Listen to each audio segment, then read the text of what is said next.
public platform instead of him utilizing the police to waste my time. ප්‍රසිද්ධ විවාදයකට ඔබතුමා එන්න ඔබතුමා කැමති කෙනෙක් අරන් එන්න මමත් උඩ කැමති කෙනෙක් අරන් එන්න අපිට තියෙන කරුණුත් එක්ක අපි සාකච්ඡා කරමු අපි රටක් ඇයිද බුද්ධිමත්. Hi, thank you all for having me here. So I will make it very short because you all have heard pretty much, I think, 2 hours of speeches. First and foremost, I'll let you know why I'm here.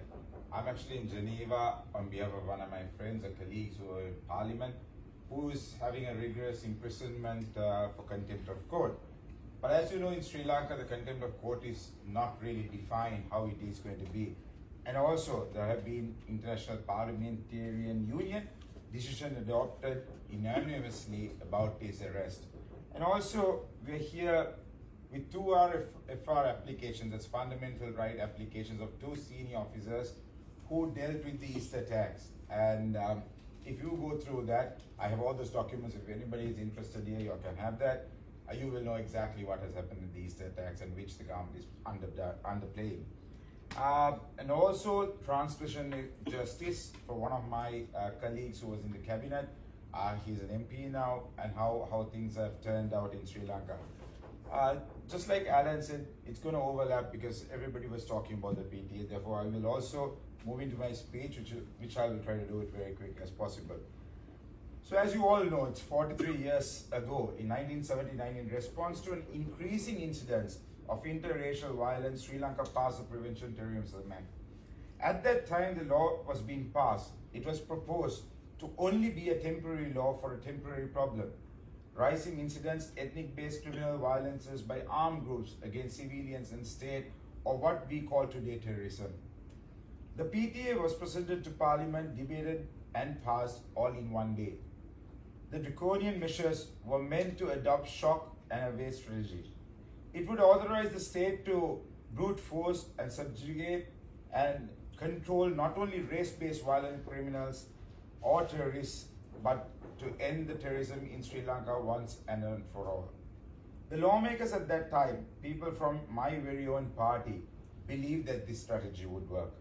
They believed that the power to detain people without charge for 18 months, the power to deny bail, to prevent judicial review of arbitrary actions, and to criminalize writings and speech, no matter their intention, no matter of what their intention.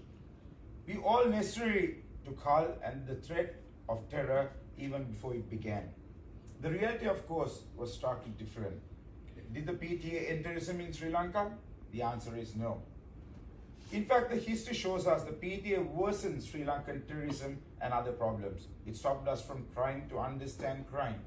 It stopped us from listening to real grievances of minority communities. It stopped us from respecting the rule of law, our shared cultural values, ultimately human life. 4 years after PTA was passed in 1983, Sri Lanka entered a full-scale civil war. 9 years after PTA was passed in 1988, Sri Lanka was fighting 2 wars. Once again, the separatist groups in the north and the east, and another against Marxist revolutionary group in the south. In less than 10 years from date, the enactment of PTA, my country was engulfed in war and conflict in all 4 corners.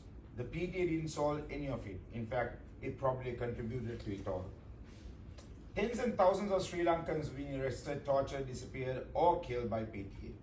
The ultimate arbitrary questioning power it gives the state to arrest without cause or detain without charge has given unprecedented powers to hand of few. Tamils, Sinhalese, Muslims, shopkeepers, bakers, mechanics, poets, lawyers, YouTubers. We all have fallen victim to the law of hell. I myself nearly became another trigger PTA detainee recently. When I exposed in Parliament a serious allegation of conspiracy, conclusion by those at top of our government to unleash the mayhem of Easter Sunday terror attacks in Sri Lanka. I myself was threatened to be detention under PTA. I was actually lucky because I got the information, I ran into a hospital, got myself admitted, and ended up finding out I had 4 blocks at 41 years and did open heart surgery. So I thank, in a way, for PTA coming behind me, and I saved my life. They were finding investigation officers. There were cries of people who lost their loved ones in an act of political cruelty and manipulated, unprecedented for democracy. Today in Sri Lanka, the terrorists have become not those who plan or perpetrate the murder of 300 of our own people. The terrorists are not those who have taken innocent life while they pray in churches or eat their breakfast. The terrorists are those that demand accountability. They are the ones exposing the criminal masterminds behind atrocities. They are the people asking answers to the loss of loved ones. The terrorist has become justice in itself, and that is the final outcome of PTA. Justice itself becomes terrorism under the law of very articulate and purpose that has been to break it down.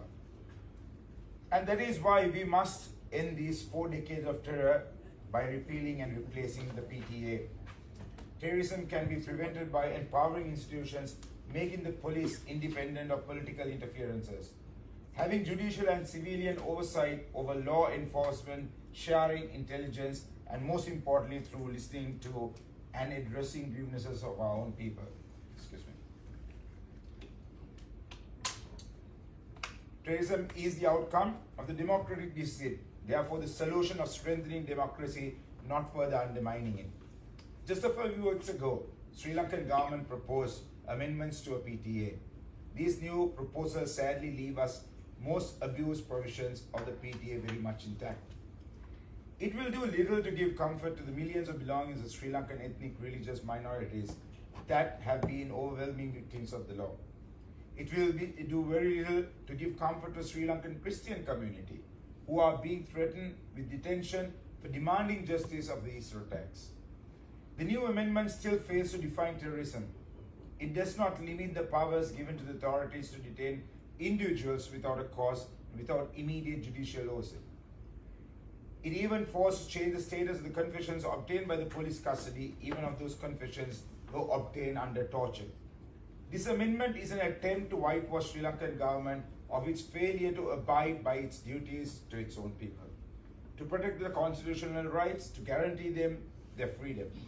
43 years later, we have still failed as a nation to understand the true gravity of democratic decline set by this law.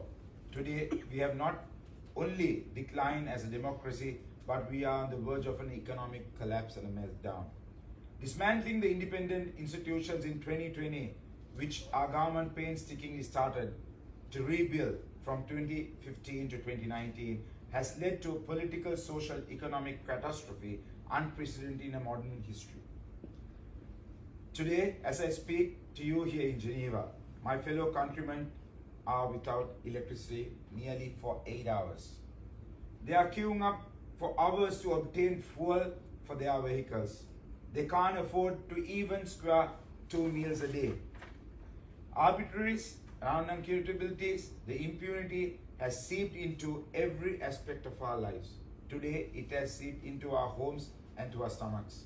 Tomorrow, when the strong arm of the state crushes the hunger people wanting justice, it would have seeped into very neat creative of our nation. It would be the end of our nation as we know it. It would be the end of our times. So, here I am to speak to you, to seek your help. Sri Lanka journey of impunity needs to stop. Its journey of silencing and imprisoning honest people like my friend Ranjan Ramanayaka, who has been imprisoned for 4 years for demanding justice and calling out corruption, needs to stop. It's a journey of race, ethnic-based politics needs to stop. Its journey towards economic destruction needs to stop. Our people deserve better. Will you help us get there? Thank you.